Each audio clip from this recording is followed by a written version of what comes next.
portrait, celui d'un médecin généraliste, un métier qui confine souvent à la vocation. Ainsi, le docteur Alain Branchereau a d'abord exercé en ville avant de s'installer en milieu rural à Invaux, dans le pays de Lunéville. Pour lui, être médecin de campagne, c'est d'abord une passion, certainement pas une obligation et encore moins une contrainte. La preuve, après une remise à niveau, il a repris son activité en 2009 et le docteur Branchereau a aujourd'hui 75 printemps. Son portrait avec Malika Boudiba et Éric Bertrand. C'est un village lorrain comme beaucoup. Ici vit et travaille Alain Branchereau, un médecin dont l'heure de la retraite est largement dépassée. Il a 75 ans. Après avoir pris sa retraite pour raison de santé, il est finalement revenu dès que la loi le lui a permis. Il a installé son cabinet au rez-de-chaussée de sa maison, dans l'ancienne écurie. J'ai pris la décision de rouvrir un cabinet à la campagne, dans ce village, en pensant que je pouvais être utile en faisant une médecine de proximité. Comme je me sentais en bonne forme, j'ai pris cette décision.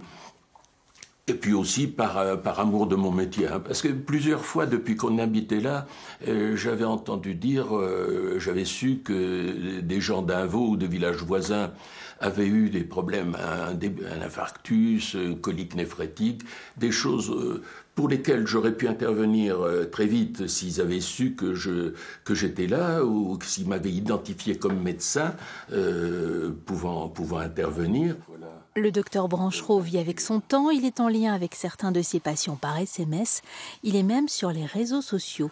Voilà, j'ai un appareil Bluetooth qui me permet, comme je suis appareillé, ça me permet de prendre des appels sans que les personnes autour de moi entendent ce qu'on me dit. C'est une chose à laquelle je n'avais pas pensé quand on m'a proposé cet appareil en même temps que mes appareils auditifs, mais qui est extrêmement intéressante pour moi, parce que ça permet une confidentialité, évidemment. Ah, vous êtes vraiment connecté, vous? Bah oui.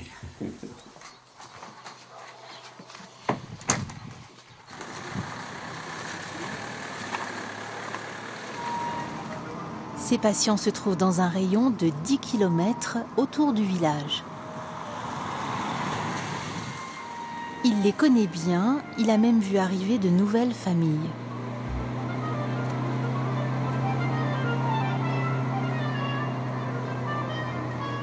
La relation aux patients à la campagne est très attachante. Alors, il n'y a pas que des vieux cultivateurs, que des vieux paysans. Et il y a pas mal de jeunes familles qui sont venues, ou qui construisent, ou qui réhabilitent d'anciennes maisons, qui sont venues s'installer à Invaux. Et dans ma patientèle, j'ai beaucoup de familles jeunes avec des enfants. Ce qui est bien, ce que j'aime beaucoup, parce que j'adore les enfants. T'es en vacances? Tu travailles pas? Oui, je suis en vacances. Oh, quand même, alors. En vacances, mais enrhumé. Dis donc, enrhumé, c'est rien, ça. Je vais te donner un bon sirop à la moutarde, ça te débouchera le nez. Oh oui, ben, je suis sûre que ça fonctionnerait. Il y a une écoute, et puis même si ça reste, on va dire, le vieux médecin de campagne, mais moi j'aime. Le médecin de ville, c'est autre chose. Si même vous, sans avoir avec oui. une température normale, mais vous vous sentez un peu bizarre, hein, il ne faut pas hésiter à m'appeler, à me le dire. C'est ce contact-là que j'apprécie beaucoup. Un petit SMS que j'ai un doute sur quelque chose, si je peux prendre ou pas, et il me répond. Le docteur Branchereau, un médecin à l'ancienne, qui donne tout son temps aux autres et qui considère le patient dans son ensemble.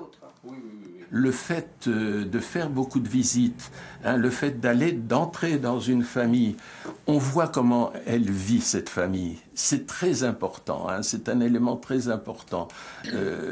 Et ça, les spécialistes n'ont pas cette chance. Pour moi, c'est une chance et ça me fait ressentir, comprendre pas mal de choses. Hein. Eh ben merci, docteur Branchereau. Au revoir. Au revoir. Attention. D'ailleurs, ce jour-là, il rend visite à une famille d'agriculteurs, de père en fils. Des personnes dont la profession s'exerce 7 jours sur 7 et qui ne comprennent pas toujours pourquoi les jeunes médecins, eux, s'y refusent. Je vous rappelle, même la semaine prochaine, si c'est encore comme ça, on prendra peut-être un truc. Même le week-end, là, tu sais très Oui, bien. oui, bah, de toute façon, je sais que vous vous dérangez, et il n'y a guère que vous qui vous dérangez le week-end. Vous, les vieux paysans, vous vous accordez votre confiance, pas comme ça, hein. Et c'est tout à fait bien. Hein. Non, mais ça, de toute façon, j'ai eu aucun problème avec lui depuis que je l'ai. Dimanche, il est encore venu à 7h du soir. Je ne l'avais pas appelé, mais il s'est dérangé à 7h du soir parce qu'il avait la journée pleine. Bon, c'est bien, c'est bon. C'est bon? C'est bon, 13-8, et puis le cœur reste bien régulier. Hein. Il fait très très bien son métier. Et il y en a beaucoup qui le disent, qu'il n'y a guère que lui qui fait son métier comme ça. Et il vient, mais quand j'ai eu un accident, il est venu me voir à l'hôpital. Et il n'y a pas beaucoup de docteurs, je veux dire, qu'on va voir, qui viennent voir leurs patients à l'hôpital. Bon, ben, docteur, Serge. merci beaucoup. Le docteur est aussi amateur d'art. Il se lève à l'aube et consacre les 2 premières heures de la journée à la lecture, à la poésie en particulier. Littérature, musique, peinture, son esprit est à l'affût. La sensibilité aux œuvres d'art, la façon de se poser devant, c'est un petit peu aussi la façon que j'ai de me mettre devant mon patient et d'être à l'écoute, d'essayer de le ressentir. Ça, c'est tout à fait vrai. Hein. À 75 ans, Alain Branchereau se sent en pleine forme. Il n'a pas l'intention de raccrocher de sitôt et il a même régulièrement des gardes aux urgences de Lunéville. Voilà, l'actualité continue sur France 3 avec dans quelques instants votre édition nationale du 19-20. Très belle soirée à toutes et à tous, au revoir. Retrouvez toute votre actualité régionale